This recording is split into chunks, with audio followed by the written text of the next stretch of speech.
So here we have this Bendix 2-speed rear axle vacuum controller. It's held on by 2 bolts, and that hole is closed up by the plate that it sits on. I totally cleaned up the insides, gave it a little dab of oil wherever it needed it. This doesn't really have a lot of moving parts, but I serviced the cable, put a little bit of oil in both ends and moved it around a little bit. These 2 clips are what hold it to the shift lever.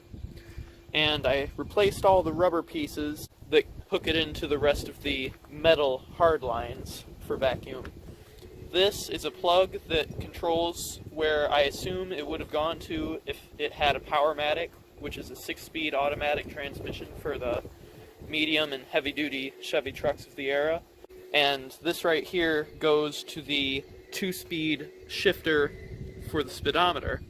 And that's a little box on the back that changes the speedometer gearing to match the rear gearing, because the cable comes from the back of the transmission, so on its own it doesn't account for the difference in the rear end ratio once you shift. So that keeps it accurate. And then this is a little bit of the hard line that just goes from there back. I have to hook it into this because right there you can see it rusted out.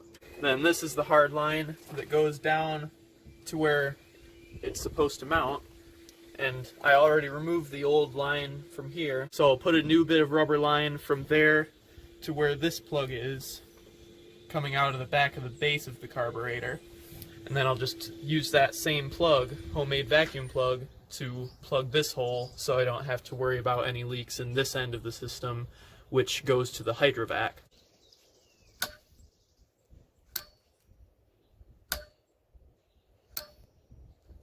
Alright, there we go. Now I just gotta connect these hard lines here to the rest that go the rest of the way down the frame. And as far as everything under the hood goes, I replaced this line here. That's going to the carburetor right now, and I plugged where the line to right here to run the hydrovac goes. So that's all set. And then this is the hose that comes off of it to run the 2-speed shifter, and that'll go in the cab at some point. And I will replace the spring that is supposed to hold it in low, or at least I think that's how it's supposed to work, because there's only one of these hoses.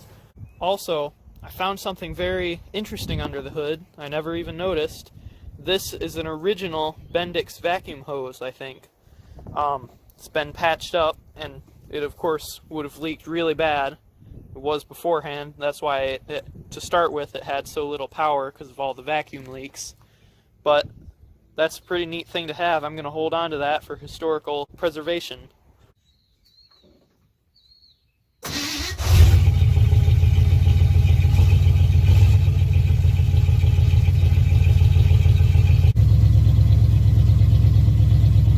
Alright, it's time to get moving, and I'll test it out.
As you just saw, I ran it pretty hard there.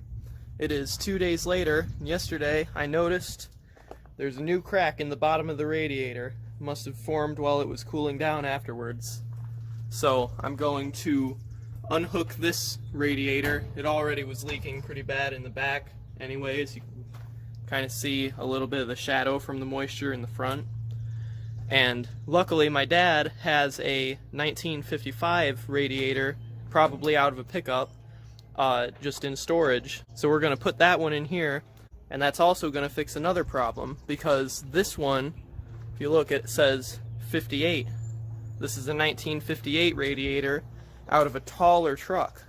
They have a beefier front end look. I prefer this look, but they had more room for a bigger radiator, where this one doesn't actually have the room to properly fit it. So if I try to close the hood, this is the best I can do.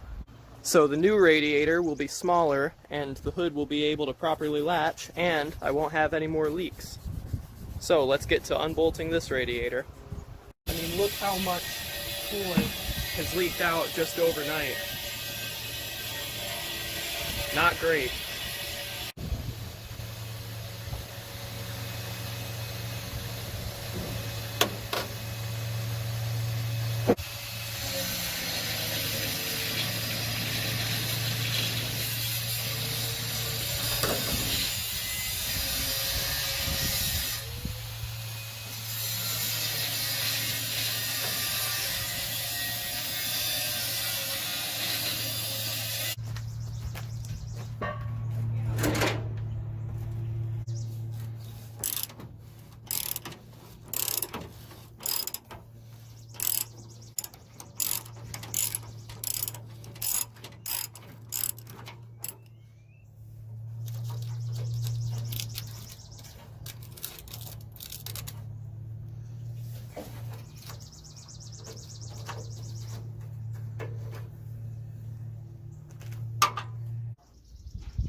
Oh, there we go.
Alright, now all we gotta do is get this radiator out and put the new one in. It's been a couple months now. I ended up putting the old radiator back in after flushing it out, and I discovered that it wasn't a crack in the bottom that was causing it to drip. It was just the vibrations of the truck causing the drain plug to come loose finally, even though it used to be froze. So now, weirdly, it leaks less, and I think it's because it might have been dripping out of there before and I didn't even realize it. It's still got this one leak that comes out around the back right there, but it's not too bad, and I can easily just take the time to top it off every time I drive it.